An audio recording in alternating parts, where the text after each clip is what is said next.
Hello my dear listener and welcome to our channel. Freedom, it was the only word that described the feeling. I stood outside the double doors of the courthouse and smiled up at the sky. It was a dreary gray, but for me, it felt like a bright blue. I breathed deeply, symbolically sucking in the court-ordered end of my private nightmare. My life was mine again. It would no longer involve lawyers, judges, and hatred. For 4 years, battle after battle, my ex dragged me through a divorce war. We had originally parted ways with the idea of splitting everything down the middle because her salary was comparable to mine. But her lawyer found the arrangement unacceptable, and my lawyer convinced me to go thermonuclear over it. In the end, I ended up with a quarter, she with another quarter. It was the lawyers who ended up with half. Financially, it would have been better to give in at the beginning. There was a time when hate was not a word I used. Now, I hated Linda Barrow. I would have shouted it from the rooftops if it would have ended the legal roller coaster. In my mind, I renamed her Witch Barrow. I could only imagine what she called me. The 4 years took a large toll on my soul. I was thankful there were no children. We had come close once, a miscarriage. I thought it was a curse at the time, but now, it felt like a blessing. To drag a child through it all would have created monstrous therapist bills and pain that would never go away. 9 years of marriage, 4 of them fighting a divorce, gone to waste. It was difficult to remember how we once felt when we thought we would conquer the world together. I had been replaced with we, and now back to I. Women were off my list, at least for the foreseeable future. I dated once during the separation, and it turned out badly. I had thought she knew I was in the middle of a divorce. She had thought me unmarried and more than mind. Hate was the word she used. It struck deep and scared me off the dating scene. It was an easy thing to forego. I sucked at dating. As I neared my car, my phone vibrated in my pocket. It was Carl, a good friend, one of my true compatriots who had suffered with me these last 4 years. He hated Witch Barrow almost as much as I did. Intellectually, I knew it was more of a dislike on his part, but he spoke hate for my benefit, and I loved him for it. "Are you Barrowless?" Carl asked when I said hello. Completely, and legally, I answered with a swagger in my voice. I had not felt this happy in years. It was almost worth the 4 years of hell. "Strip club, meat market, sports bar, you pick, and I'll drink the memories away with you," Carl offered. He sounded as happy as I was. There was nothing I wanted more in that moment. Sports, a friend, and alcohol. It would be a few months before I could look at a woman without frowning. Of course, I was exaggerating, but I truly needed a testosterone night. There was a hockey game tonight. A few craft beers and some zealous cross-checking fit my mood. I wanted to forget the last 4 years, forget Witch Barrow. "Sounds good. We'll catch the Blues game," Carl agreed. "I'll leave work early and meet you at McInnes at 5. We'll eat crap, try a new brew, and screw the past." I loved how he put things when he was in the mood to let go. I had a few fair-weather friends, but Carl was my anchor when things hit the fan. There was no problem that a night out with him wouldn't ease. "5 it is," I replied. The line went dead as I knew it would. Goodbyes were just not his thing. I drove home and grabbed some jeans and a gray pullover sweater to replace my suit. "My man Damon!" Carl yelled from across the bar. He was in jeans with a Blues hockey jersey. The numbers were fading, it being a long time, often worn favor of his. I could tell he left work really early because he had a half-empty glass in front of him and another completely empty one next to it. I smiled at his demeanor and waved my fist in the air. Carl was exactly what I needed tonight. I reached the table just as a waitress, somewhat cute and way too young, brought 2 tall glasses of dark beer. I guess the empty glass was originally for me. Carl shook off my wallet. "The night is on me," he said, ripping a 20 out of a thick money clip. "Come on, Carl," I said, trying to feign insult. "I have no intention of drinking all night on your dollar." "Round for round then," Carl answered. "I'll get the first." He handed the waitress the money before I could disagree. It was going to be a good night. Carl was not the person you would want to see at a funeral or any other solemn affair. He was too loud and insisted everyone knew he was there. But when I wanted to party, he was my go-to guy. He was too big for anyone to voice disapproval of and too nice to dislike. Above all, he was boisterous. Hockey was a good sport for him, all the fans were loud. After a few beers, I was loud with him. The tables next to us became loud as well, they all became Carl tables. I met Edith and Ralph Wilkerson, Frank and Bob, and two rather butch-looking older women named Mary and Thelma. We became a small party zone, and our cheerleader Carl kept us going as if we were on the ice itself. Bad calls were his favorite, unless they were against the opposing team. I found myself, as I fully expected, joining in his complaints and high-fiving around the party zone when we scored. Carl only spilled one beer that night, a miracle if there ever was one. The man could not speak without waving his arms around, and tall beer glasses were just asking to get dumped. I was wearing some of the beer on my leg, it was pretty wet, but not so much that I wanted to leave. We stayed well after the game ended. "How does it feel to be single again?" Carl asked as ESPN took over the screens, showing some soccer game from the other side of the planet. "Like a huge weight has been lifted," I said, taking a long draw of some wheat beer. I'd lost count of how many we'd had. I had no idea what the name of the brew in my glass was anymore. It was sweet after all the dark beer we had chewed our way through. It didn't matter, I would finish it anyway. "That's why I never married," Carl said, tapping his glass against mine. I wasn't going to point out the obvious to him. He had been living with a woman, Deborah, for over 6 years. They were married in all but the legal sense. She let him have a night out every week, knowing he wouldn't stray much past stuffing a few dollars in a stripper's G-string. I took another sip of my beer, wondering how you find such a tolerant woman. Linda was never tolerant, that was for sure. I shook my head to remove Linda from my brain. I was supposed to be forgetting her. "You sure you don't want to run to the east side and throw some dollars away?" Carl asked. I could see it in his eyes, he wanted an excuse to go stuff some G-strings. "Next time," I answered. Linda had sucked that desire out of me. I felt guilty not paying him back for celebrating my divorce, but I just wouldn't appreciate it tonight. "I just want to sit here and forget the last 4 years." I waved the waitress over. The beer in my glass only had a few minutes left. "What's the next one on the list?" I asked the waitress. "You guys went through all 10, she answered. "Unless you want to start on the lights." I looked at Carl, and his eyebrows raised. "We don't drink piss," we said in unison. We laughed, an old joke between us that was lost on our waitress and anyone else in the world who wasn't us. I knew we had had too much to drink, so we did the only thing we could do. "We'll just start at the top again," I said, and Carl smiled and tipped his empty glass to me. The waitress rolled her eyes and headed off to get us another pair of brown dead eyes. I was feeling no pain. "I don't want to hate her anymore," I slurred slightly to Carl when we were halfway through the list the second time. My mind was functioning slowly, but my emotions seemed real enough. "It's over," Carl agreed. "Let her go. You shouldn't hate anyone." I think that was Carl's whole philosophy on life, don't hate anyone. "But I still don't like her." "Nah, she dragged you through the mud," Carl agreed. "Just don't hate her. It's not her fault she's a witch." I lost it there, a fit of laughing took over, and Carl joined in. I tried to stop when it struck me that Linda probably had a friend telling her it wasn't her fault because I was an a-hole. That brought on a private bout of laughing. I had definitely had too much to drink.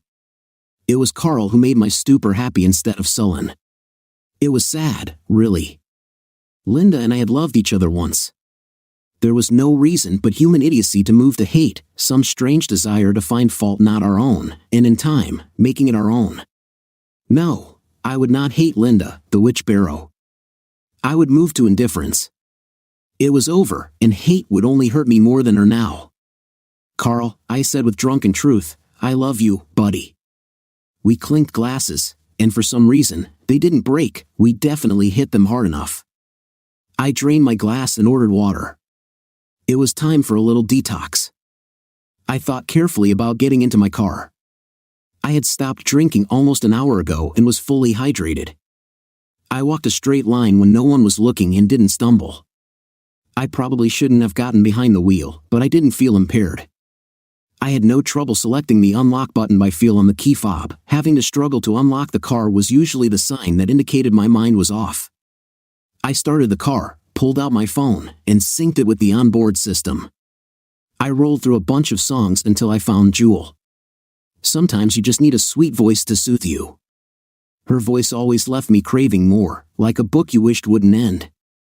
She filled my car with sweetness as I backed out of the parking slot and entered traffic. Carl had fixed me again. My heart was lighter, and with the end of the divorce, I felt excited about the future. I turned down Travis Street going west and passed my next turn. I had a desire to just drive and let the music fill me. I wrapped myself in the private little world of my car, my mouth moving in sync with the words of "You were meant for me." So much for testosterone. I smiled at the irony. I missed the green at Garnet Road, a rather long light. I stopped and closed my eyes for a moment to fully enjoy the song. Jewel ended, and the randomizer screwed up and started Magic Carpet Ride, not what I desired at the moment. I needed a mood phone, one that could sense that Steppenwolf was not what I needed. I looked down at my phone to readjust the selection list. I was thrown forward hard. The sound of crushing metal vibrated through me as my seatbelt cut hard into my chest. My forehead clipped the steering wheel before I realized what had happened. My car was now half into the intersection, and a dark SUV with its left headlight and grille caved in was sitting on my rear end. My head hurt, and Steppenwolf was still blaring. I turned off the engine and engaged the hazard lights. I stumbled out of the car, my head swimming through molasses. The light was green, came the voice of a woman. I blinked long, trying to get my bearings. She hit me, I thought. Your taillights were out, she added. There was nothing wrong with my taillights. I walked to the back of the car, and both were a shattered mess. The SUV had come up over the top of my bumper and caved in the trunk. The vehicles were conjoined, and the left wheel of the SUV was an inch or so off the pavement. There was nothing wrong with my lights, I said, trying to remain calm. The taillights were both out now, smashed beyond recognition. Only the left rear blinker seemed to be working. They were out, and the light was green, the lady insisted. I looked up into her scrunched-up eyebrows. Her nostrils were flared, and her lips were curved down. I had seen the expression before. She must have taken lessons from Witch Barrow. She moved her hands to her hips, daring me to disagree again. Look, it was an accident, I stated. You don't need to dump it all on me. That's what insurance is for. It was a neutral statement. After years of Witch City, a guy becomes wary of entering unnecessary wars. Her nose moved strangely, and I saw a sly smile form. You smell like a brewery, she said as if it were some kind of victory. It was the damn drink Carl spilled. I took a step back. I couldn't imagine it was that potent. It happened over an hour ago. Some beer spilled on my pants, I defended myself, pointing down my leg. We'll just call the cops and see how this plays out, she said, pulling her phone from her front pocket and beginning to dial. She stalled on the last number and looked up at me. The light was green, and your taillights were out. I sighed. Fine, I said, not confident I could pass a breathalyzer test. That's what insurance was for anyway. She canceled the call. Boxers or briefs, she asked me. I looked at her and tried to decipher what type of insanity had claimed her. Maybe I just attracted women who like to torture men. What do you wear, boxers or briefs? She repeated, enunciating every word as if I didn't speak English. Her short blonde hair jerked back and forth with every word, as if she needed more emphasis. Are you nuts? I asked. Her car was mounting mine, the damage would be in the thousands. She had successfully blackmailed me into taking the blame, and now she wanted to survey my underwear? I was the one who had been drinking, so why did she sound stoned? Suit yourself, she said as she rolled her eyes at me. God, I hated when Linda rolled her eyes at me. It felt worse from this woman, and I didn't even know her. She began to move back to her SUV. Why the hell do you care about my choice of underwear? I called out, my hand waving in disgust. She turned to me with her hand on the driver's side door. The cops are coming whether I call them or not, she stated with boredom, using an insulting "you're an idiot" tone. If they're boxers, you can toss your jeans in my car. We keep this as a simple accident that way." She opened the door, reached in, and pulled out a small black purse. I heard sirens in the background. She had done this before. "Are you setting me up?" I asked. Maybe it was some kind of insurance scam. More rolled eyes as she pulled her license from her purse. "Look," she stalled, letting her arms drop to her sides. "If this is my fault, I'll lose my license for 6 months or worse, and my insurance will likely drop me. If it's yours, I live to drive another day." She shrugged her shoulders. Accidents were not new to her. The sirens were getting closer. "They're going to smell what I smelled," she added, shaking her head like she was trying to get a 2-year-old to figure it out for himself. I emptied my pockets onto the hood of my car and removed my jeans. Embarrassingly, I was wearing Ghostbusters boxers. They had been a gag gift from Linda some time ago. I had no idea why I still had them, but I had a strange affinity for the movie. I hadn't planned on stripping in the street. "Nice," the woman smiled. I would have preferred the eye roll. I handed her my jeans, which she promptly threw over the seat into the back of her SUV. "You were on your way out for late-night tacos," she said, as if an alibi was second nature to her. "You threw on a sweater and headed for the drive-thru." I nodded. Damon Richardson," I introduced myself.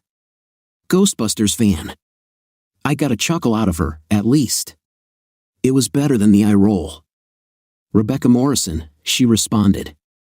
And the movie wasn't that good. She obviously had bad taste in movies. I could see flashing lights, so I grabbed my wallet and keys off the hood and threw my phone in the front seat. "Do you always blackmail your victims, Rebecca?" I asked, trying to maintain some humor in my voice.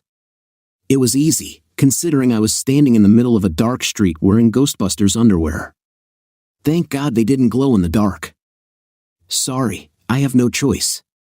"You don't look like you have a string of priors to worry about." Priors? I was hoping she was talking about accidents. She was awfully cool about handling the situation.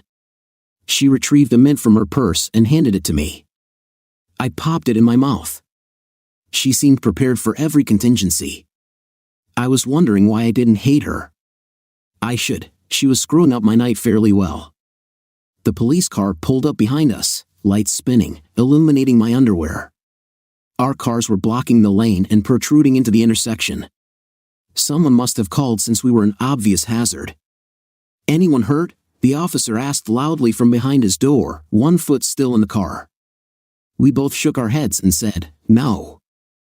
"I'll be with you in a moment," he stated, ducking back into his car and shutting the door. "You'll need your registration," Rebecca said as she leaned into the cab of her SUV. Her jeans were awfully tight, and she wore them well. I admired the view for a moment before the idiocy of it struck me. I was admiring the rear of a woman who was dumping her crap on me. I shook off the image and moved to retrieve my vehicle registration. The officer was making us wait. I assumed he was running Rebecca's license plate since mine was buried under the SUV. I leaned against the trunk of my poor car and waited. "So, do you drink a lot on weekdays?" Rebecca asked as she moved closer to me. I assumed she felt as exposed as I did in the rolling police lights. I wasn't sure if I wanted to share my life with her. I didn't peg her as a nice person, but I was a little exhausted with disliking people. It was a celebration of sorts, I answered. I usually don't drink much at all. I gave her too much information. "Birthday?" Rebecca continued with a soft smile. It was the smile that pissed me off. It was fairly attractive and disarming. The defenses I had been practicing for 4 years kicked in. Nice was just her cover. "Look," I replied with more strictness than needed, "we're not going to be friends. You're screwing me over pretty well, just be happy I'm not fighting it." Her face looked like I had just slapped her. Her eyes shifted quickly away from mine. She hesitantly took a step back, then turned and walked quickly back to her vehicle. She leaned against it, facing away from me. I convinced myself Rebecca did it to herself. Then I convinced myself I was an a-hole. Then I remembered she rear-ended me and blackmailed me into taking the blame. Then again, I probably should have called a cab from the bar. She did hide my jeans from me, but she lied about the taillights. I had no idea if the light was green. I was looking at my phone. I settled on the smile. No woman would smile like that unless she was trying to pull one over on me. I assigned her 90% culpability and accepted 10% as an a-hole. At least she would know I wasn't a complete sucker. The officer climbed out of his squad car and adjusted his Stetson. He tilted it forward, then adjusted it slightly left and right. I sensed he was rather full of himself. He came forward toward Rebecca, so I began to approach. "Stay with your vehicle, sir," the officer commanded with his hand raised. "I will speak with her first." I didn't like the idea of Rebecca talking without me. The story would get garbled between us. That, and I had kind of told her to screw off. I wondered if a sobriety test was in my future. The officer and Rebecca had what I considered a rather long conversation. I couldn't hear any of it, but I did see her gesturing to me and my car, then pointing down the street. She nodded a few times and shook her head in response to some questions. I saw what looked like pleading, then resignation. She turned away from the officer and put her hands behind her back. She looked over at me and mouthed, "I'm sorry," as cuffs found her wrists. I had never seen someone I knew get arrested before. I started moving forward but was held back by the officer again. "Stay with your vehicle, sir. I will be with you in a moment." He led Rebecca back to his car and placed her safely into the back seat. I figured I was next. She must have mentioned the beer. Why else would she be sorry? But why would he arrest her? I stood in the road like an idiot in my Ghostbusters boxers. "Mr. Richardson?" the officer queried as he approached, reading my name off his notebook. "Yes." "I'm going to need to see your license, registration, and proof of insurance," the officer stated. He pulled a metal clipboard in front of him, accepted my documents, and placed them under the clip. "I should be able to give you a report in 15 minutes and get you on your way. There are tow trucks on the way." He walked to the front of my vehicle to get my license plate number. "Why did you arrest Miss Morrison?" "She's operating on a restricted license," the officer said, never looking up from his clipboard. "To and from work only." He moved forward with a flashlight to read my VIN number through the windshield. "She will be charged with reckless driving for this accident. That, and violating her court restrictions, puts her in the felony category." He looked up at me. "Sit tight for a few moments while I run your information, and I'll get you a copy of my accident report for your insurance company." "You don't want my side of the accident?" "It won't be necessary," the officer responded. "Miss Morrison has taken full responsibility for it. Texting while driving causes more of these than you know." He shrugged his shoulders and headed back to his vehicle. He stopped halfway and turned. "I would like to know what you're doing in your underwear." I had a taste for tacos," I fumbled. "I was just going to go through the drive-thru. Didn't figure I would get in an accident." "No one ever does." He nodded with a half grin and continued on his way. I looked at the police car but couldn't see Rebecca inside. I realized I had hurt her when I snapped at her questions. I was feeling guilty. She was taking responsibility. Damn it, she was responsible. The smile was real, though, I knew that now. She could have played the DUI card on me, but she had the gall to apologize. 10% her fault, 90% pure a-hole for me. I should have just driven straight home. The tow trucks arrived, 2 large flatbeds with winches to pull the vehicles aboard. I watched as the 2 drivers separated the vehicles by bouncing themselves on my rear bumper. Somehow, I had figured it would have been a more technical solution. I retrieved my phone from the car before Ralph, the driver of the truck that would take my car, loaded it onto the flatbed. When both vehicles were loaded, they did a quick sweep of the street to collect the shattered remnants. The officer returned just as the tow truck drivers were finishing. "Here is a copy of the initial report. Miss Morrison's contact information, insurance, and the contact information for the owner of the SUV. I have stapled my card on the top if there are any issues." "She doesn't own the vehicle?" "No," the officer answered. "I don't have the insurance details on the vehicle yet." He handed me my license, registration, and insurance card. "What's going to happen to her?" I asked, gesturing to his vehicle with my head. Miss Morrison will be taken to county, the officer responded. She'll spend the night and probably post bail in the morning. I felt horrible.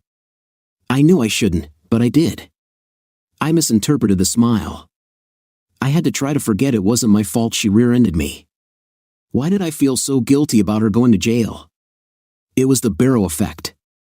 I had assumed she was a witch like my ex. Now all I saw was desperation followed by surrender. I made her surrender. I would have felt better about myself if she had remained a witch. Then, at least, I wouldn't blame myself for the accident I didn't cause.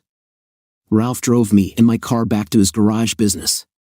It was a small shop with a large fenced-in yard containing a dozen wrecked vehicles, all in a line. Mine extended the line. I called my insurance company while he unloaded and arranged for a rental for the next day. Carl, red-eyed and sleepy, picked me up and drove me home. He found my state of dress very humorous and worth the trip out in the dead of night. I was sure the story would be repeated loudly for many years to come. It was nearly lunchtime. I had been in meetings all morning and could barely keep my focus. Not that many meetings needed focus lately. Most of our gatherings at work were to allow people to tout their current achievements and feign the need for input. This morning, I actually attended a meeting to schedule more meetings. Thus was my life at Bradford Insurance. I was paid well to design and optimize databases, mostly query optimization, a topic that always thrilled at parties.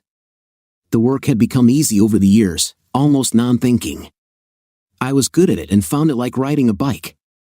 It was everyone else's ignorance of the subject that allowed me a nice bi-weekly income. There were only two things in my life that disturbed my comfortable tedium. One was driven by the witch. No, cross that off, Linda Barrow. That was over now. The other was the accident of the previous night.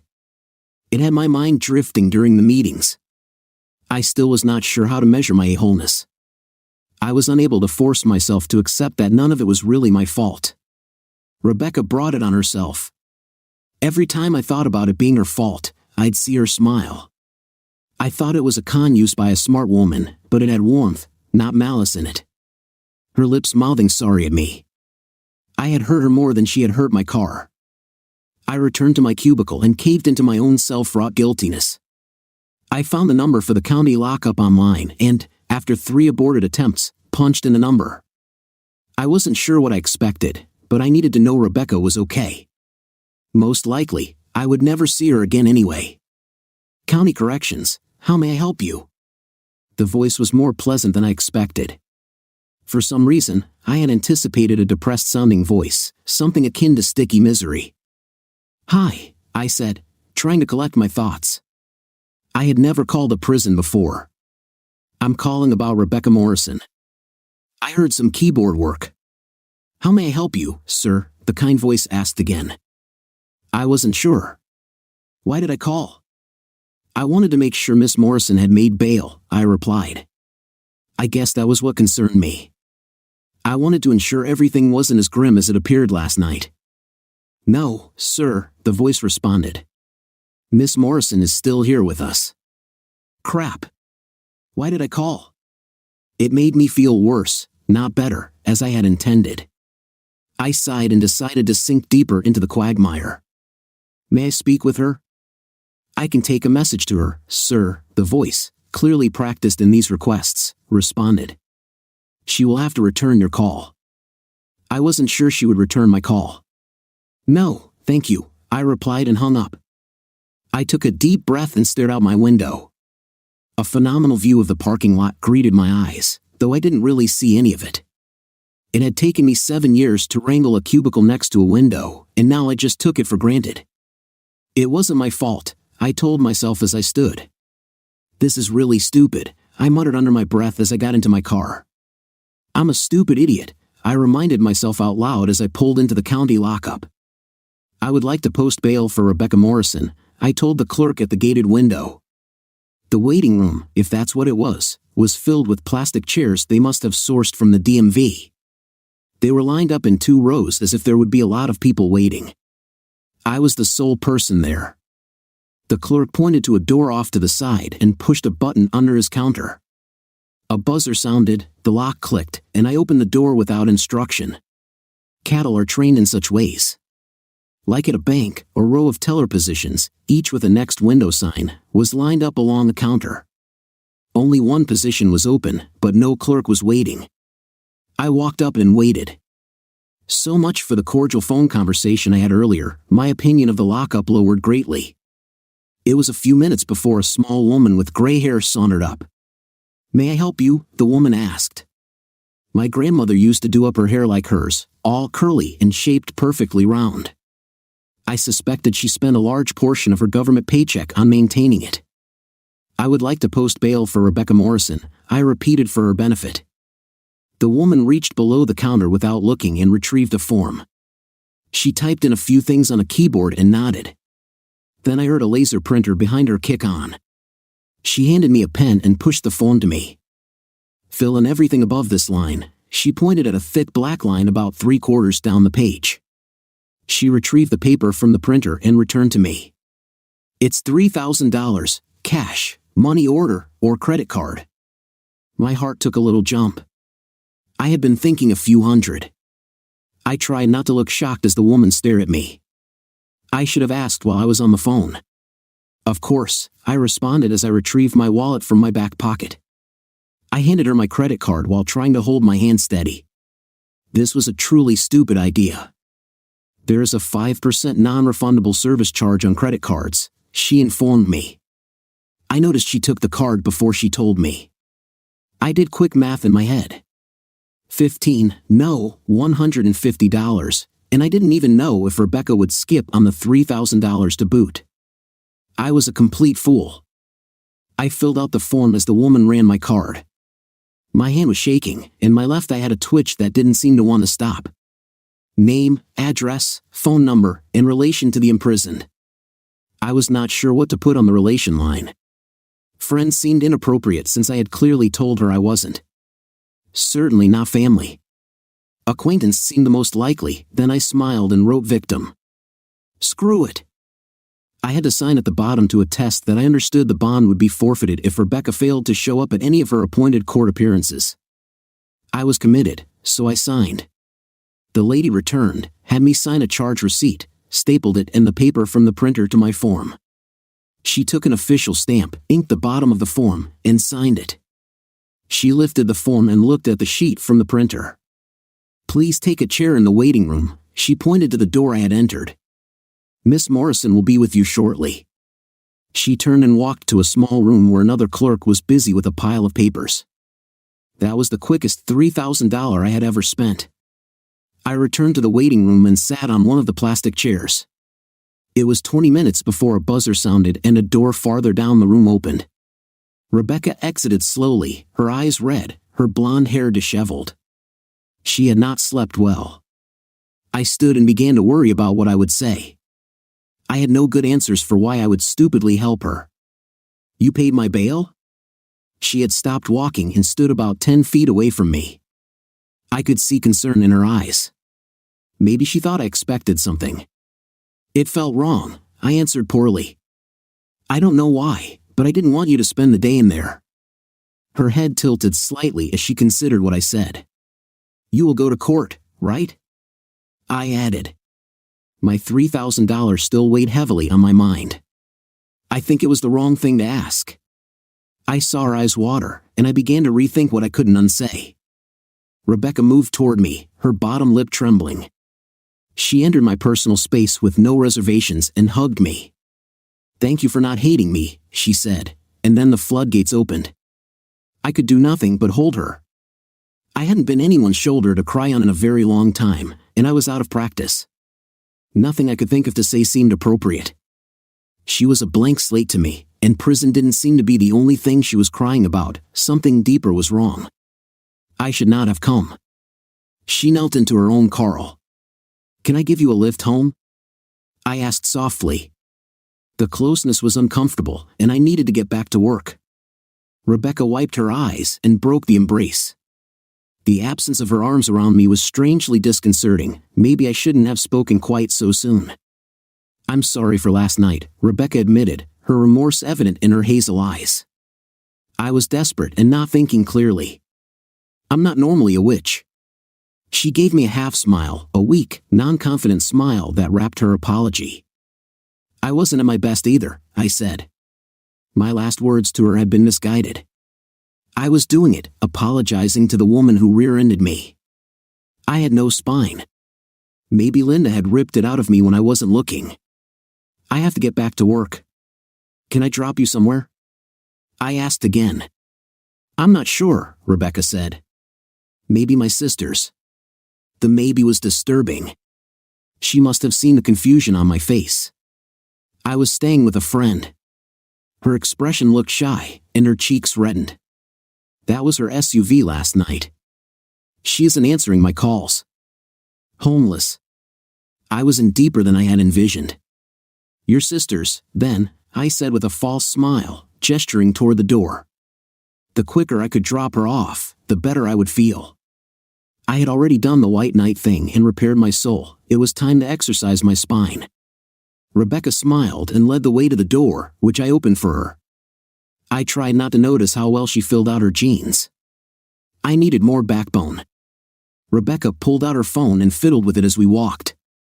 Phone's dead, she informed me. Couldn't charge it last night. I smiled, anxious to get her on her way, and pulled out mine, entering my code. Thank you, she said as I handed it to her. She laughed as she tried typing in the number a few times. I don't know the last time I had to remember her number. Hard to live without your contact list, I agreed. We reached the car, and I unlocked the doors, opening the passenger side for Rebecca. She stalled before she entered, raising one hand up to me while holding the phone to her ear with the other. I waited as she listened intently. Kathy, it's Becca. I need to stay with you for a few days. Call me as soon as you get this, Rebecca stated and hung up. She's not answering right now, she said, looking a little distraught. The feeling was mutual. Rebecca tried to hand me my phone and clipped the side of the car door with it. Her eyes went wide when it fell from her hand, spinning away from us and landing glass down on the pavement. The sound of it hitting was not pleasant. Oh no! Rebecca cried as she squatted to pick it up.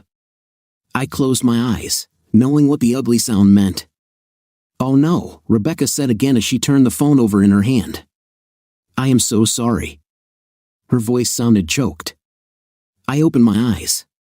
The glass on my new phone had a thick crack running from one corner diagonally across the face to the other. The upper corner had a small web of cracks to mark the original landing point. I didn't mean, she started. I know, I said, way too loudly. Rebecca jerked at my tone. I know, I said more calmly. She presented the phone to me, her hand shaking. I took a deep breath and took it from her. I pushed the button, and a psychedelic array of colors appeared. The screen was unreadable. I should just wait here, Rebecca said and began to back away. I'll call my sister from inside, she said, pointing at the door we had exited from. I could see tears forming in her eyes. I felt like an idiot, and my phone was broken. I knew then that she was a curse. It was my own fault for thinking I owed her something this morning. No, I said quietly. I put the paperweight of a phone in my pocket. I'm not leaving you here. It was only a phone, and not the first one I've broken. I stepped to the side and gestured for Rebecca to get in. She didn't move. She looked at me with tears running down her cheeks. I know you didn't mean it. It's only a phone, I said calmly. It happens a lot, Rebecca cried. She turned and moved back toward the building, covering her face with her hands. I ran to catch up with her. Rebecca, come on, don't stay here. The thought of leaving her here at the prison defeated the whole purpose of bailing her out. She turned to me, her cheeks flooded with smeared tears. I broke your car and your phone, and I don't even know if I can get your jeans back. Those were my best jeans. I shook the thought out of my mind. The jeans were old, I lied. The car and phone are insured. They were just accidents. I am a walking accident, Rebecca cried for the second time in less than 10 minutes. I let her cry on my shoulder. I held her as best I could in the middle of the parking lot. This time, I held her better. Look, I suggested stupidly, I have to get back to work. I'll drop you at my place. I still have a landline. You can call your sister and straighten everything out. I don't know why I trusted Rebecca. She just didn't seem like she was truly dishonest, not the way she caved when she thought I was angry with her last night. She sniffled and broke the embrace. Mine was a slower release. I'm not sure that's a good idea, Rebecca replied. She wiped her eyes and looked at me. It would be better for you if you left me here. Nope, I said truthfully. I think I would be happier if I knew you were okay and not stuck in a prison waiting room. I was already in too deep to stop now. I have to protect my investment. I smiled to soften the message. I got a small smile back. It was better than the crying, at least. I was a thoughtful idiot. Okay, but just until I get hold of my sister, Rebecca agreed. I smiled again and led her back to my car. I got her seated and closed the passenger door. As I walked around the car, I cursed myself under my breath. I knew this wasn't the wisest course of action, but I had kind of forced myself into it by showing up in the first place. Why did you bail me out? Rebecca asked carefully as I pulled out of the parking lot. That question had no good answer. Maybe she was as confused as I was. Why did you tell the cop the truth last night? I responded with my own question. I didn't like myself after you yelled at me, Rebecca answered. Being arrested was better than having you hate me. Her honesty was surprising. I had thought she would dodge the question as I had. Why did they arrest you? The cops said you were on a restricted license, but usually, they just give you a ticket or something. Rebecca looked down at her feet, and I instantly regretted asking. I was about to change the subject when she spoke. Things happen to me, Rebecca responded cryptically. I know they're my fault, like your phone. It's just not on purpose. It seems to happen a lot. She brushed imaginary dust off her jeans and absently picked at one of the leg seams. I really shouldn't drive. She looked up at me, and there was sadness in her eyes. I am so sorry about last night, not just the accident, but trying to dump the blame on you. She sounded completely sincere. So there are a lot of accidents, I said stupidly. My attention returned to the road. For some reason, I became more aware of my own driving. Is it okay if I don't tell you how many? Rebecca asked softly. I could feel the embarrassment in her voice. It didn't really matter how many, I was only involved with one. I shifted the subject. I was celebrating the end of my own mistake last night, I said, finally answering the question Rebecca had tried to ask last night. I looked over quickly and saw she was relieved I didn't press her about her history. A very long divorce, kind of bitter in the end. She was silent as I spoke, but her eyes were watching me. I wasn't ready for someone, especially a woman, to handle me the way you did last night. Sorry if I was a little heavy in the a-hole department. I was a witch, Rebecca said, her eyes going back to her jeans. I'm not a very good one. I fell apart when you told me I was. I never called you that. You were thinking it, and you were right. I looked over at her as she fiddled with her jeans again. I bailed you out because I felt terrible for thinking you were a witch, I admitted. Her eyes met mine. I'm not very good at being an a-hole, I said as we shared a small smile. I moved my eyes back to the road. We were silent for a few minutes. My house burned down, Rebecca said with no context. I have been living with friends, the last of which will probably never speak to me again. I looked over at her, she was looking right at me. I am not a good person to know.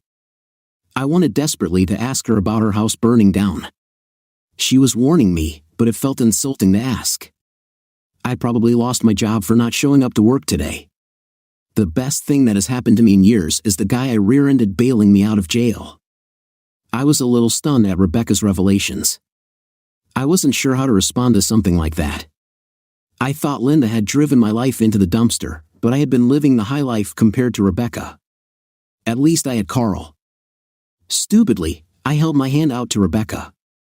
Hesitantly, she placed her hand in mine. I could use a friend as well, I said quietly. I felt her relax in her seat, her shoulders losing their stiffness. I wasn't as loud or friendly as Carl, but I could at least be present. Her hand felt good in mine. I was reluctant to remove it when I had to make a turn. I pulled into my driveway and prayed silently that my house wouldn't burn down. "You have a nice home," Rebecca said, as if it wasn't a good thing. She looked frightened. She was beginning to scare me. I shook it off. I wasn't going to fall into believing in luck, good or bad. She was basically a good person who had a string of bad things happen. It couldn't go on forever. My house was small, a bachelor pad in style. It was 30 years old and partially remodeled. It had an open kitchen bordered by a counter with stools where I usually ate. Beyond the counter was a great room with a flat-panel TV, a fireplace, and a set of eclectic, comfortable furniture. There were 2 bedrooms, one basically an office now, and a single bathroom with a shower. Off the garage was a small mudroom that housed the smallest over and under washer/dryer appliance I could find. Anything larger, and I wouldn't have been able to open the door to the garage. "That is beautiful," Rebecca commented as she moved away from my pride and joy. Against the wall opposite the flat screen, I had a large 210-gallon saltwater aquarium. It had taken me years to figure out how to deal with the salination and waste issues. Now, it was as perfect as it could get. I had given it a light blue rock bottom with natural and fake coral seemingly growing in odd directions. The fake coral created niches the smaller fish loved to hide in. It was bathed in soft light that gave the whole room a warm bluish glow. Swimming slowly on the bottom, my lionfish sauntered along, its colorful dorsal fin waving slowly. The tank and its care were what kept me sane during the divorce. It was like a soothing movie that never stopped. "My claim to fame," I said with a proud smile. "That's Masa swimming along the bottom." Rebecca gave me a strange look. "So I like cartoons." "Sue me," I said, smiling. Rebecca smiled, a very pleasing smile. I grabbed a pen and paper on the kitchen counter. I wrote down my office number and, thinking wisely, wrote down my home phone for her. "Here's my office number, and this is the number here," I said as I pushed the paper toward her. "I'm already late, so feel free to look around. There should be something in the fridge and clean towels in the closet next to the bathroom. Help yourself, but please call or leave a note when you leave so I know you're okay."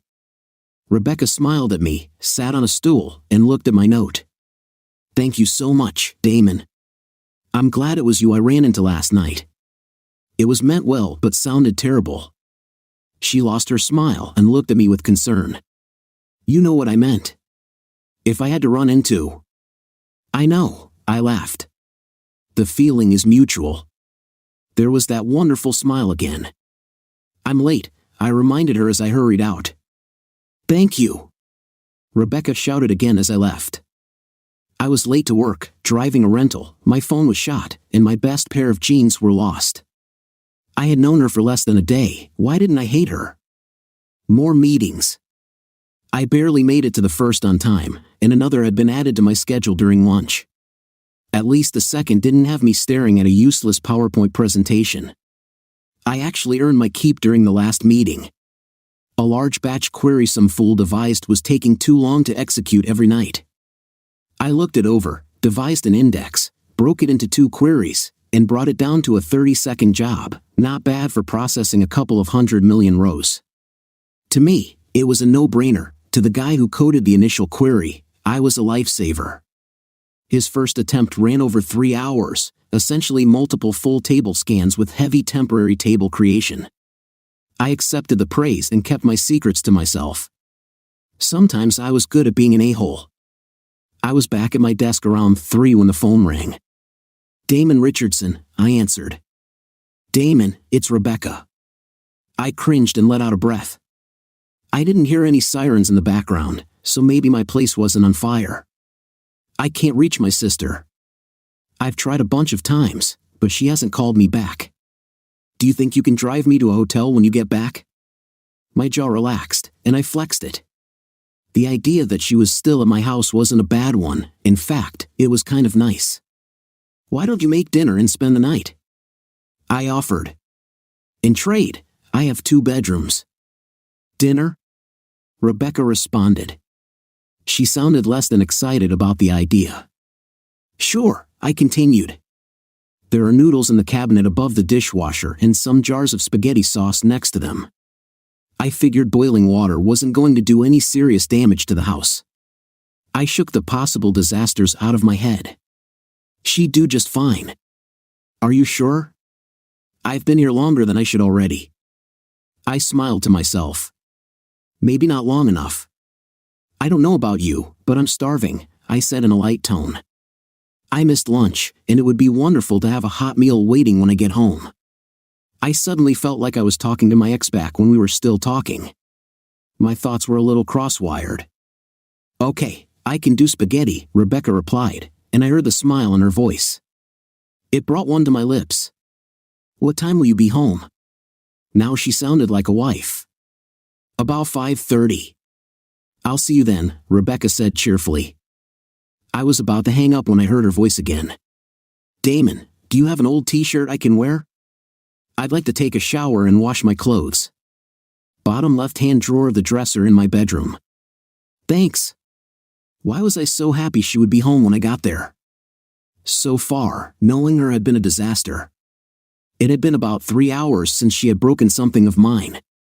Maybe the trend was over, one could always hope. I left work a little early and dropped my broken phone at the store. They said they could flip the SIM card and have a new phone ready in about 20 minutes. 20 minutes in a phone store feels like a week. I told them I would be back in the morning.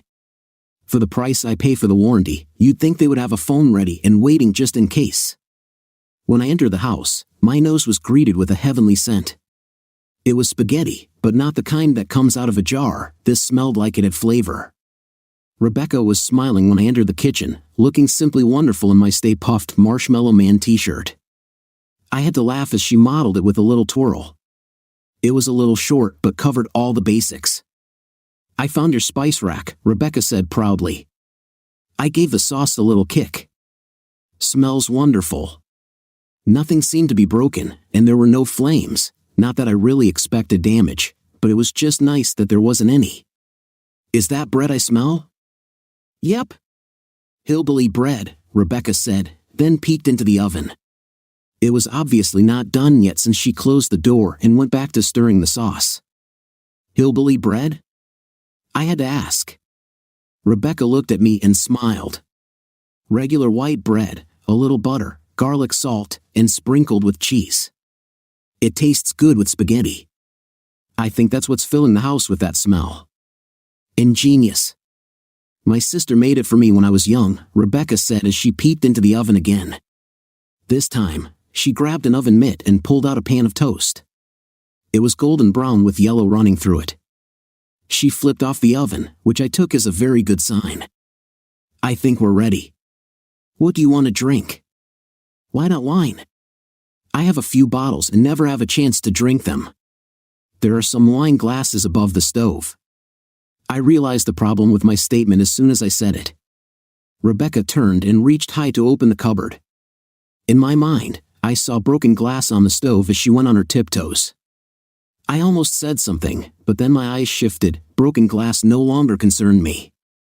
If you took sexy, mixed it with adorable, and painted it blue, it wouldn't come close to the exposed tush I was looking at. The t-shirt had ridden up, and half of Rebecca's tight but was exposed, neatly covered by baby blue panties. Her legs were taut, emphasizing her figure. I felt desire and didn't want to let go of it. My eyes didn't move fast enough when she came down with the glasses. I was caught perving and felt my face flush. I expected an evil look, maybe disappointment. What I saw was a joyous smile and sparkling eyes. What? She asked, waving the 2 glasses she had retrieved. I came out of my fog, gave her an apologetic smile, and headed to the liquor cabinet. White Zinfandel okay? I asked. I had a red as well, but I felt it might be too dry. Fine with me. You can have anything you want tonight. I turned quickly, sure she had emphasized anything. I found her back to me, stirring the sauce. I do believe she was flirting. I closed my eyes and saw the blue panties in my mind. I hoped she was flirting. Dinner went smoothly. We talked about silly stuff, and I steered clear of accidents or any other topic that might ruin our happiness. I hadn't had a pleasant night with a woman in years. I found it warming and comfortable. I had missed that feeling. Linda had done more damage than I first realized. Why the fish? Rebecca asked while sipping her wine. I looked over at my aquarium. Masa was lumbering up a hill of coral. It was therapy of sorts, I said truthfully. Everything was coming apart in the divorce, so I decided to build something new. I looked back at Rebecca, who was staring at me intently. If you get close, you can see a small orange and white fish that swims in and out of the little caves. I named him Linda, after my ex-heck, a clownfish. I'll take your word for it, Rebecca grinned. I have no intention of getting anywhere near the tank. You afraid of fish? I asked, a little perplexed. They should be afraid of me, Rebecca laughed. The tank is lovely, and I want it to stay that way. I looked at her with concern. I think she truly believed she was cursed. You know, I began but was interrupted by the phone ringing. It's probably my sister, Rebecca said, moving quickly to pick it up. I silently hoped it was not. Hello, she said and waited a moment. Who may I say is calling? At least it wasn't her sister. Rebecca covered the speaker side of the phone with her palm and whispered, Linda Barrow. My ex, I said quietly. I don't want to talk to her. I made an ugly face as if it would be painful.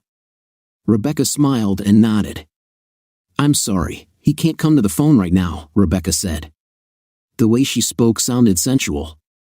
She smiled at my confused look while listening to Linda's response. No, he's just fine. Why don't you call back in about an hour? Oh, God, make that two. She hung up, sounding like she was on the verge of an orgasm. I started laughing. She'll know I said between chuckles.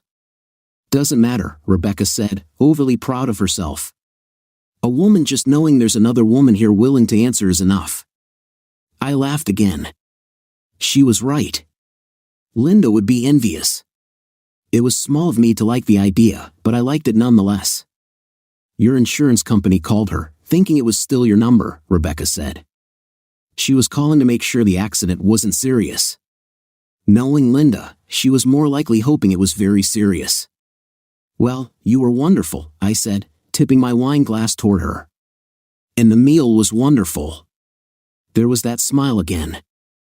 I walked around the counter and started collecting the dishes. It took us only a moment to get to the sink. I washed, and Rebecca dried. We had a tendency to touch each other more than necessary. I enjoyed being close to someone again. My mind wandered to the fact that I had known Rebecca for less than a day. Most of it had been more nasty than nice. She started humming as she dried, seemingly comfortable being next to me. I wondered if my thinking was skewed. I hadn't been with a woman in a while, and Rebecca was cute, well, beautiful. Linda came to mind. She was beautiful to me once and didn't come with a host of problems. We finished the dishes, and Rebecca pulled the full garbage bag out of the can and tied it off. In the garage, she asked, holding up the full bag, let me take it. I'll take it. It's pickup day tomorrow, so I have to haul the can out to the curb anyway. I'll take it out. Rebecca smiled. It's the least I can do. I shrugged my shoulders and allowed her the labor. Thanks. Rebecca hummed her way to the garage and pushed the opener button. There was a loud snap, followed by an even louder crash that echoed through the house. I stood, surprised, for a second until Rebecca's cry brought me back to reality. I rushed toward the garage. The washer and dryer unit was leaning forward in the utility room. A large metal spring was protruding through the wall and had put a large dent in the upper dryer. Rebecca was kneeling on the floor of the garage, crying. A thin layer of dust was in the air. The garage door was a foot high on one side and off the guides and down to the ground on the other. The old spring mechanism on the right side had failed, snapped off its support violently, and driven itself into the far wall. I'm sorry, Rebecca cried, her head in her hands. I'm sorry. Sorry. She was rocking strangely back and forth. Are you okay? I asked as I knelt down to her. The damn spring could have killed her. I'll leave, Rebecca continued. I don't want to wreck anything else. She was still rocking, which really disturbed me. I wrapped my arm around her and tried to pull her close. She fought me, so I let go. You didn't do anything. The damn thing just gave out. I struggled to get her to her feet. She was shaking terribly. There was blood on the right side of her forehead. You're bleeding. Come inside and let me look at it. She looked up at me, her eyes tearing like rivers. I could see the defeat on her face, and I hated it. It bothered me more than my car, my jeans, or my damn phone. I desperately wanted it off her face. I was at a loss, so I cradled her face with my hands and kissed her. Her lips were yielding, and I could feel her despair. I don't know what I intended, but lingering wasn't planned. My hands slowly entwined into her hair as my lips refused to release her. I felt her surrender and tasted her tears as she tilted her head to better meet my lips. Her lips became stronger. Her hand found the back of my neck. I wanted to live there, in my broken garage. I broke your house, Rebecca whispered into my mouth. My house almost broke you. I would have burned it down if it had. Rebecca pulled herself closer, more tightly. I don't want to sleep in the extra room, Rebecca breathed into my ear. I felt her body heat mine. To hell with the stupid garage, I brought her inside and closed the door. I looked at the large spring poking through the wall. It wasn't going anywhere. I sat Rebecca on the couch. My kiss had stopped her tears, though she was still shaken. I retrieved a washcloth and some antiseptic spray. I filled a glass with water and sat down next to her. I had her lie down with her head in my lap. She obeyed without question. She had become completely submissive. I dipped the cloth in water and began to lightly dab the wound. It wasn't deep, and there wasn't any foreign material in it. Some piece must have just blown off when the spring snapped. Rebecca turned her head slightly to give me better access. I dipped the cloth again and made sure all the blood was gone. The wound looked clean, so I shielded her eyes and sprayed the antiseptic. She didn't even flinch. I lightly blew on it. I don't know why, it was something my mother used to do. Stuff like that happens to me a lot, Rebecca said quietly. I caressed her hair and made no move to ever sit up. I liked taking care of her, silly since I had no desire to take care of anyone else. She turned on her side, looking away from me, and tucked her knees toward her chest, making herself more comfortable. It caused me to smile. I don't care, I responded softly. I combed my fingers through her hair, and she wrapped her arm over my knees. We sat that way for a while, just being there. It was comfortable. I hadn't been comfortable like that in a long time. I was fired today, Rebecca added to her troubles. I called this afternoon, and they told me I failed to show up for my shift. I continued playing with her hair. The tips suck, but it was a job. You'll find another one, I said. She curled into me more, I was like a support blanket. I was Carl, just a lot quieter and with a lot more touching. I tried to call my friend Tammy on your phone, Rebecca said, but she hung up on me. What little I have is at her place. I guess the SUV was the last straw. The last straw? I asked, curiosity working faster than my compassion. Rebecca turned in my lap and looked up at me. Is it okay if I don't tell you right now? She asked sadly. I felt shitty for asking. Give me your number tomorrow, I said instead of answering. I'll see if I can't pick up your stuff. Rebecca gave me a weak smile. Homeless, jobless, and I seemed to think of myself as a bad omen. I should be running, but even her weak smile held me there. So unlike Linda. That was part of the attraction. I couldn't put my finger on the other part. She rolled her head forward sideways once again, reached back, took my hand, and pulled it over her shoulder, tucking it in with hers. I was truly a blanket. Thank you, Rebecca whispered. I held her because she needed it, and I held her because I needed it. I didn't want to be anywhere else. I fell asleep there, Damon. I was startled by Rebecca's voice. I opened my eyes to her wonderful smile. She was still in my lap, though she was now completely on her back. She reached up and wiped the side of my mouth. I had been drooling. I lifted my head groggily. Sorry, I said and wiped my lips with the back of my hand. I couldn't feel my legs, they were sound asleep. What time is it? Rebecca lifted her head and looked over at the clock above the fish tank. A little after 2. Let's move to your bed. I nodded. I tried to stand, failed, and just straightened my legs to let the blood back in. My brain was still not fully awake. She stood and held out her hand. I took it and stood slowly, then moved my head around, stretching the kink out of my neck. She moved behind me, her hands kneading my neck. I leaned into it. Our bed is over here, I said, walking slowly, trying not to separate from her hands. I heard a small giggle. I shut off the lights and walked by memory into my bedroom, Rebecca following closely behind, her heavenly fingers working my muscles. I stopped by the bed and yawned. There was a dim glow from a street lamp coming through the translucent curtains. I turned, trying to think if I had pajamas. I hadn't worn any in a long time. Rebecca's hands went to my collar and began unbuttoning my shirt. I smiled tiredly and stood there as she removed it. I was too exhausted to be surprised when she undid my belt and loosened my pants. She had me sit on the bed as she removed my shoes and socks, then pulled my pants off, leaving me in my boxers. She pulled back the sheets and had me climb under them. She walked to the other side, rustled around, and then climbed into bed. She scooted close and put her arm over me. I felt her on my side, and my mind began to awaken. "Shoo," Rebecca whispered. "Let's just sleep." She spooned into me, her body pressed into my back, her hand wrapped around me, lightly caressing my chest. I drifted off again. My alarm, as always, was an a-hole. I was in the middle of some strange, not unpleasant dream that faded quickly to the incessant, ever louder tone, nails on a chalkboard.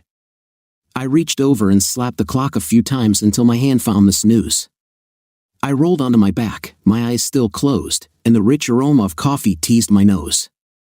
"Rebecca?" I sat up and finally turned off the alarm. I didn't remember setting it last night. I spent a few minutes in my closet searching for my robe, the one I hadn't worn in years. When you don't have guests, your modesty wanes. I gave up after a cursory search and put on last night's pants and pulled on a t-shirt. The mirror told me my hair was in serious need of a brush. I ignored it and followed the scented trail of Java. I leaned against the entrance to the great room. Rebecca was busy cooking something in the kitchen. My robe looked a lot better on her than it ever did on me. I liked watching her work. She was so intent on her tasks. I could hear her humming to herself, which caused me to smile. "Good morning," Rebecca said brightly. "Coffee and pancakes." I didn't usually eat breakfast, but the coffee sounded like an excellent idea. "Please," I responded and took a seat at the counter. "You set my alarm," I said. Rebecca nodded as she filled a cup with coffee. "Cream? Sugar? Black?" I responded by shaking my head. Becca moved the cup to me with a smile. It all seemed so practiced. I remembered her saying the tips sucked. I guessed she had been waitressing. "Thank you," I said. The coffee was good, thick enough to ward off sleep but not overly bitter. "I'm sorry for last night," Rebecca said. I put the coffee down and looked up at her. Her face was sincere but luckily didn't have the despair I saw yesterday. "I'm not," I said. I guess it caught Rebecca off guard. She didn't know where to put her hands. All of a sudden, I liked having her in my arms. I had committed as much to myself as to her. She turned back to the stove and flipped 4 pancakes. She turned back to me, and I could tell she had found some strength. I don't do well in relationships. They end badly, and I don't know if I can take you not liking me. I raised my eyebrows at her. I saw something starting between us, and she was already looking at the end. She turned back to the pancakes on the stove. "Are you trying to warn me off?" She nodded to the pan. I took another sip of coffee and watched as she slid the spatula under a pancake to check the color. "What if I ignore your warning?" "I will probably ruin your life," Rebecca replied softly. I tried not to, but a small chuckle escaped my lips. She turned with a little anger in her eyes. "The garage won't be the last of it, you know." Everything will be fine, and then wham, you'll wish you'd never known me. The thought of you doing a better job of ruining my life than my ex is what I find funny, I said with a smile. I'd like to take the risk if you let me. You're just as likely to think I'm scum in time, she said. I took another sip of coffee while she digested my thoughts. I saw steam coming off the pancakes and pointed my cup toward them. Rebecca turned and deftly moved them to plates. She brought the plates to the counter along with silverware. It scared me when you called it our bed last night, Rebecca said as she retrieved the butter from the fridge. What? I asked, confused. Last night. You were pretty tired but called it our bed. I had to smile at my Freudian slip. I think I drooled on you, too, I laughed. I love the smile, I added. Rebecca returned to me. I can't be held responsible for things I do when I'm half awake. I spread some butter on my pancakes. I wasn't really hungry, but she made them for me. So you didn't mean it? Rebecca half teased. I stalled for a moment, then thought, what the hell? I love that we slept together in our bed, I said confidently. I quickly filled my mouth with pancake, forgetting the syrup, to avoid having to speak further. Rebecca was trying desperately to hold back a smile. I could tell she wanted to remain serious, thinking there were future ramifications we needed to discuss. Finally, she gave in. It was nice, wasn't it? Rebecca's smile was beautiful. I nodded and grabbed the syrup. The pancakes were good, but I loved sugar. I made pancakes for dinner about once a month just to get a sugar fix. She stayed my hand when I started to pour syrup. Leaning over the counter, over my pancakes, she kissed me. I couldn't swallow the pancake in my mouth fast enough to lengthen the kiss and had to let her recede. You want to try that again? I said brightly once I swallowed. Rebecca shook her head with a sly smile. I let her have her fun and doused my pancakes in syrup. I was hungrier than I thought. I'm going to need to take the next couple of days off, Bob, I said into the phone. Bob Thoron was a sensible boss. I've had a few who were less than reasonable, but Bob knew I made him look good when I could. The spring on my garage door snapped off and shot through the back wall. The door won't open, and I have to fix the hole. I listened for a moment, watching Rebecca squirm uncomfortably. I think she thought I was risking my job or something. Sure, I can do that Monday, but I want Susan there. Last time she left me in the dark more. Okay, see you Monday. I hung up and smiled. Day off for the weekend? Rebecca asked. They just let you leave like that? No notice? Of course, I responded casually. Stuff happens that people have to deal with. Rebecca must have had some really shitty jobs. They'll just take it off my PTO hours. I'll get paid for the time off one way or the other. I opened the phone book and glanced through the yellow pages looking for a local garage door company. Hanson's overhead door is really good, Rebecca said. I glanced up and saw her cheeks redden. I've had a few that needed fixing, she said sheepishly. I smiled to soften her supposed shame. Hanson it is, then, I said as I found them in print and called. When I described the problem, they knew instantly what the issue was and were quite familiar with it. I was told they would be out within the hour with a new torsion spring assembly to replace the old extension spring system. I passed this on to Rebecca, who still seemed to think it could only have happened to her. We spent the next hour working the spring out of the wall. It was an awfully greasy thing. We scooted the washer and dryer into the great room to create some room to work. It took only a second for the spring to find its way into the wall, but 15 minutes to get it out without tearing half the wall down. It wanted to catch on the drywall every step of the way. Since it went in at an angle, it also weighed a lot more than I had expected. In the end, I had a nice big gash in my drywall. I guess I should be happy it didn't take out a stud. Hanson's was very efficient. They disassembled the door, reset the guides, built a frame to hold the torsion spring assembly, and rehung the door. In the middle of it all, I got my rental car out of the garage. The door was slightly misshapen in the lower left corner, but it was a garage door and you couldn't see the problem from the road, so I decided to live with it. It's bent, Rebecca said sadly as she looked at the door. You can only tell from up close, and it's not that bad, I said. You almost have to know what happened. It was an old house and deserved to look lived in, I said. Rebecca shook her head slowly and then headed inside. I think she would have preferred if there were no sign of the incident ever having occurred. I looked at the door again, and now the crease was all I could see. When I chased down Hanson's team before they pulled away, they told me someone from sales would call about replacing the door or just the panel if they could still get the same style, which they doubted since the panels were as old as the house. I suspected I needed a new door. Rebecca, I told you once I was inside, I have them pricing a new door. She looked at me with a funny expression. You did that for me? You thought it looked like crap, I said. I looked again and agreed. I thought she would be happy about it. Why did I just ask for a new door? I could have lived with the dinged one. It did look bad, but... I thought you were going to live with it, Rebecca added. You didn't like it, so I decided to replace it. Are you trying to impress me? Rebecca asked, with a challenging tone that confused me. I think she was trying to pick a fight over fixing a bent door. I really didn't want to argue over the damn door. Yes, I guess I was, I said firmly, putting my hands on my hips. Rebecca smiled as she moved closer, her eyes sparkling with a mix of curiosity and warmth.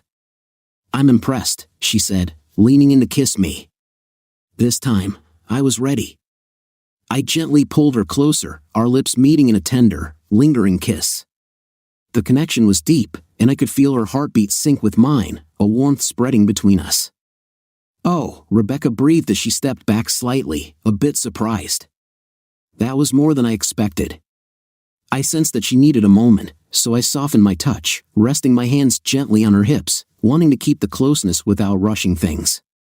I wasn't sure what to expect, Rebecca said, her voice a bit unsteady. I meant to kiss you, but I didn't realize how much I'd enjoy it. We've only just met. Her uncertainty was endearing, and I could see the same mix of emotions reflected in her eyes. I released her hips, confident that there was no need to rush. We had time to figure things out. I have to get something at the hardware store to patch the wall. I'll pick up my phone and see if I can get your stuff from Tammy, I said. I paused for a moment. You know, I'm going to spend most of the day trying to figure out how to impress you again. Rebecca laughed. I'll try my sister again, she said, looking serious for a second. I'd like to stay the night. I would love for you to stay, I said, loving her smile. This time, I allowed a simple peck. I drove to the phone store first. Life was different without my mobile. It was not unpleasant. I just felt undressed without it, almost off balance without that little rectangle bulging out of my left front pocket. I was the only customer. It was the first time I had ever been there, and I was waited on before I could say hello. We have it in the back, Mr. Richardson. It will just be a minute, the young techie said before disappearing into the back room. I walked around aimlessly, looking at a rack of phone covers. I had one once but didn't like how thick it made the phone. I laughed inwardly, thinking a cover might have saved my phone when Rebecca dropped it. I started to go over to the tablet displays, and my foot caught on something. I absently pulled harder without thinking. There was a slight screech, and I turned just in time to see the 6-foot display of hundreds of phone covers fall in slow motion to the floor. My feeble attempt at reaching out to stop it was entirely too late. When it crashed, the covers scattered like scared mice across the floor. 3 of the employees came out of the back room with looks of shock. My foot was still caught in the bottom of the rack, and my attempts to stand the rack back up seemed to make the problem worse. I'm sorry, I said quickly. I'm not sure what happened. Don't worry, Mr. Richardson, the techie said as he handed me my phone. We'll take care of this. His tone was condescending, and I was in no position to dispute it. He kneeled down and untangled my shoelace from the stand. The other employees began gathering the scattered cases. Look, I'm really sorry about this, I repeated. He waved me off without saying a word. I felt like an idiot. The other 2 were avoiding my eyes. I made my exit with embarrassment tingling in my spine. I sat in my rental car for a few moments, letting the feelings subside. If anything, I knew part of what Rebecca felt like. It was inwardly painful, burning deep into the mind. Rebecca must be deeply hurt inside. I could be her aloe, that much I could do at least. It was nice to have a phone again. The thought made me remember to call Tammy. It was a brief conversation. For a moment, I thought Tammy would hang up on me, but she was willing to allow me to pick up Rebecca's stuff as long as Rebecca wasn't going to be there. I thought it was pretty childish. I intended to tell Tammy once I had Rebecca's stuff loaded. I got the address and disconnected politely. Tammy lived in an apartment complex. She had a place in the back on the 4th floor. It was a gated establishment with a guard out front who insisted I show an ID to enter. I smelled money, though I thought it was a waste of effort to fence out the world. I parked in a guest spot close to the door the guard indicated would be best. I had to speak into an intercom before Tammy buzzed me in. Tammy was a heavy woman, not the kind who would need a 2-plane ticket, but someone who really liked her meals. She spent a lot of money on her hair, the type that is curled and then glued in place on the top of her head. It looked like her dirty blonde hair wouldn't have moved in a hurricane. She was much older than Rebecca, but what surprised me was her kind smile. "How is Rebecca?" Tammy asked. I wasn't ready for the question. I suspected the "he's her now, get out" message had upset her. I answered truthfully. "She wants to talk with you about it." I wanted to add a small tidbit about human decency, but her kind face was too disarming. "Yeah, it's kind of unlike me," Tammy responded. Kathy thought it best not to encourage Rebecca to rely on me anymore. She knew I'd cave if I talked with her again. "Kathy?" I asked, surprised. "What kind of situation is going on?" "Kathy, her sister," Tammy explained. I couldn't reach Rebecca's cell 2 nights ago after the insurance company called, so I called Kathy. Something sounded wrong, but I let it sink in and followed Tammy into what looked like a guest room. The apartment was bigger than my house. It looked like she had paintings on the wall worth more than my house. "These 2 boxes are hers, and those 3 suitcases," Tammy sighed. Not a lot to show for her life. She shook her head slowly. The fire kind of sapped the drive out of her. I grabbed the first box and headed to the door. "Here, this will let you back in," Tammy said, slipping her key card into my back pocket since my hands were full. I loaded the first box into the trunk and returned to the apartment. "So, Kathy said you shouldn't talk with Rebecca anymore?" I asked casually as I went for the second box. "She thinks Rebecca needs a lesson in self-reliance," Tammy said, nodding. "Rebecca has had a rash of incidents, and people keep bailing her out. I'm the worst of the bailers." I lifted the box, a little dubious about the psychology involved. "So you 2 were just going to leave her in trouble?" "Jail?" "No one said anything about jail." Her eyes went wide. "Oh, the poor girl. How long was she there?" "Just a night," I said as I headed back to the door. A few minutes later, I was back for the suitcases. "I'll call Rebecca," Tammy said when I returned. I didn't know anything about jail. It was the 3rd accident with one of my cars. I'm a little angry. I was going to leave the problem to Kathy. She's been taking care of Becca since they were kids. Tammy looked a little embarrassed about the jail part. I'll be lucky if the guy she hit doesn't sue me into the next century. The swearing didn't fit with what little I knew of Tammy's personality. I could tell she felt guilty about ignoring Rebecca and was trying to justify it. "Yeah," I joked, "I hear the guy's a real asshole." The expression on Tammy's face was priceless, but I couldn't keep a serious face. I laughed and added, "I'm not suing anyone. Just keep the lawyers away. I've had my fill for a lifetime." "She hit you?" Tammy smiled. "Yep," I said, lifting 2 of the suitcases, then added without thinking, "kind of a love tap." The word shocked me. It was just a misused cliché. I hurried with my load down to the car. I returned for the last suitcase and found Tammy pouring 2 glasses of wine. "Sit," Tammy said, pointing to a chair. There was concern in her voice. "Please," I sat, and she handed me a glass of white wine and took the seat opposite me. "Love tap?" "It's just a saying," I said. The wine was pretty good. Tammy looked at me in a strange way. "Rebecca needs someone. I just don't know if it's the guy she hit with a car." I became confused and somewhat irritated. I set the wine down and stood to get the last suitcase out of the guest room. Sorry, I said that wrong, Tammy said. You think it's best to ignore her, and now you question me? I tried to keep my tone civil. I'm not sure if Rebecca needs friends like you. Please, Tammy said, pointing at the seat. You're right, of course. I sat back down but left the wine where it was. I just don't want to see her hurt. I shook my head. I'm confused.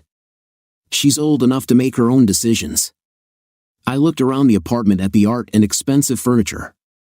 Why do you care? Rebecca didn't seem to fit with Tammy. I was missing something, and I wasn't sure I even cared to know.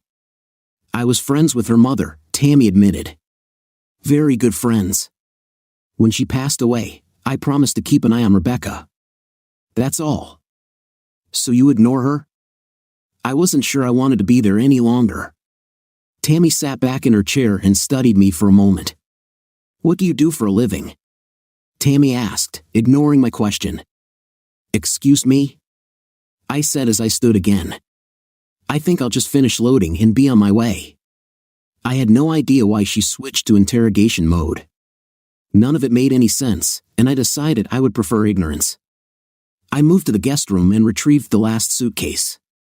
I handed Tammy the key card as I was walking out. Please don't hurt her, Tammy said as she took the card. It was a plea, a desperate one. I looked into her eyes, which were wetter than they should have been. I almost reminded her again that she was the one doing the hurting but thought better of it. I just nodded and headed down to the car. A strange woman, that one. Next, I went to the hardware store.